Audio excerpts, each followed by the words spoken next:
Welcome to episode 6 of Three Boodles. When last we left our hero, he and his uncles were trying to recover from having been dumped in a lake after the mountain caved in. And our hero, Doug, has just seen something in the water. So today we get to find out what that is. Uncles, I said, what's that? They turned toward me and I pointed out into the water where there was a black shape, almost like the water itself had a hump, bulging out and spreading and moving on its own, tracking back and forth. It looked like it was hunting something. Right away I knew that was trouble. Harv, Uncle Riggs said. I see it, Uncle Harvey said. Good thing the kid was awake. I said, anyone else think that looks like a boodle trying to find us? Slowly, all three of us pushed ourselves up on the sand and we all started to get to our feet, all the time keeping our eyes glued to the shape in the water. If it was a beast, some kind of octopus or squid or something, I know those don't live in freshwater lakes, but it was the kind of day that anything was possible. It would have broken the surface, but this didn't. No matter how high it bulged above the surface, it remained covered by the water of the lake. It was massive, and it was getting larger, and it was heading steadily this way. I thought it would be a fine time for us to get off that beach. Apparently my uncles had the same idea because they began backing away from the water. I risked a glance behind us to see if there was a way out, but I could see there wasn't. Except for the beach, the entire cave was lake water lapping against stone. The only way out was back up and out the top, 50 unclimbable feet above the surface of the lake. We were trapped in here. Uncle Riggs kicked a loose rock and it went tumbling down the beach toward the water and splooshed in gently, hardly making a sound at all. But the moment it did, the thing in the water stopped pacing back and forth and came directly at us. Nice going, Riggs, Uncle Harvey said. The thing was almost to the beach when a finger of water, about as big around as my arm, came shooting out toward us, a long tentacle of H2O stabbing in our direction. I leaped to my right and Uncle Riggs went down to the left and the jet passed between us and smacked the rock hard enough for a chip to fly off of it. If that had hit you, Uncle Harvey said unnecessarily.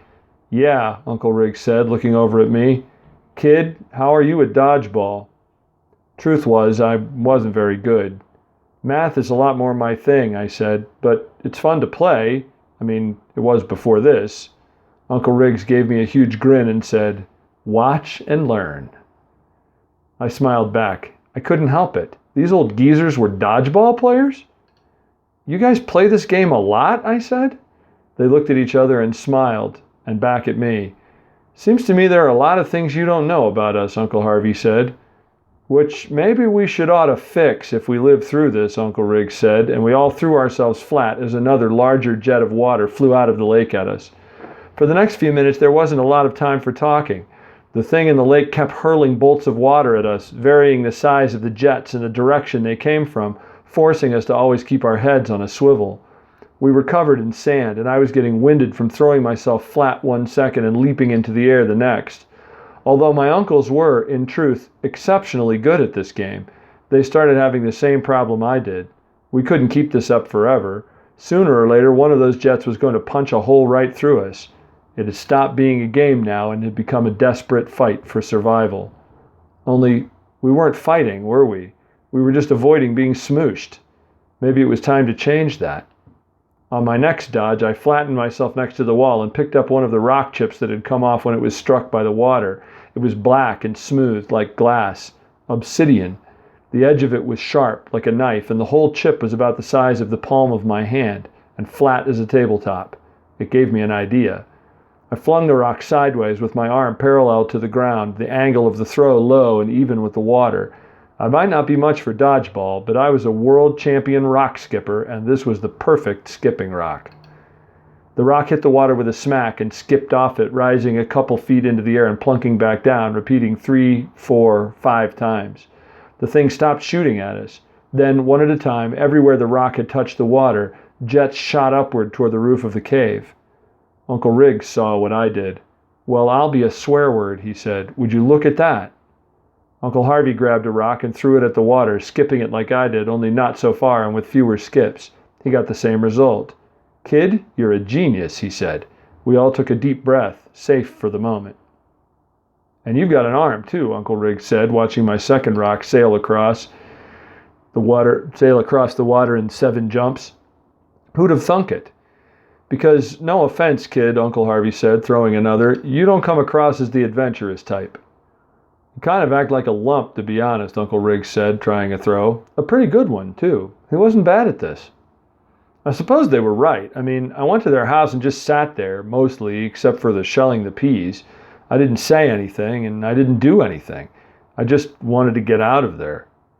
"Seems as if we could all use to reassess our thinking about each other," Uncle Harvey said. The boodle. That was the boodle.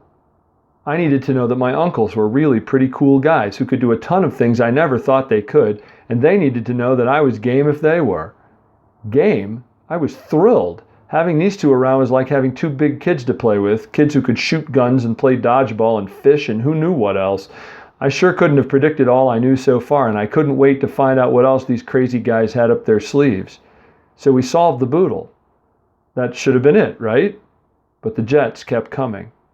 "We're running out of rocks here," Uncle Rig said. "That going to be a problem, you think?" he said dryly with his black sense of humor. In a few more throws, it would be back to endless dodgeball again, only this time it would end. And it wouldn't end well. "Well, the kid's the genius, wonder of wonders. Any ideas, kid?" Uncle Harvey said. I had been thinking like mad, but hadn't come up with anything. The throws from the lake monster were powerful, but they weren't going to drill through the wall and make a way out. We couldn't climb. The rock arched over our heads in a way, a dome with a hole in the middle where we'd fallen through. The only way out was up through that hole. We'd need climbing equipment, or, hey, a rocket pack would be nice. If only we had some more of that plant. Wait, we did have something. "These boodles," I said, tossing another rock. I only had a couple more. "When you solve them, what does the boodle do?" They exchanged a glance. "What do you mean, what does it do?" Uncle Harvey said. "It ends." "No, Harv," Uncle Rig said. "Kid might be onto something. The boodle doesn't just end, it changes.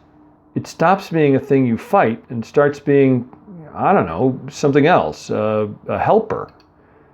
"I've only done the one," I said, "but I would swear that bear was trying to teach me something, and when I learned it, it spat me out. It didn't just end. It put you back where you were, only now you're different," Uncle Harvey finished. "Kid might be right, you know. It fits." "It's the boodle we have to solve, and it's the boodle that gets us out of the boodle," I said. Uncle Riggs came over to stand by me. "That shouldn't have made sense, but I know what you mean, kid. You thinking what I'm thinking?" "Wish I wasn't." We had to go back into the lake, with that thing still there. Heck, we needed that thing to get us out. And that is the end of Chapter 6 of Three Boodles. Next time, we'll finish off our story and see if our heroes are able to escape from the third boodle. As always, if you like the story, share it around, will you? And thank you again for being a patron. Hope you follow us all the way through to the end. I'll see you next time.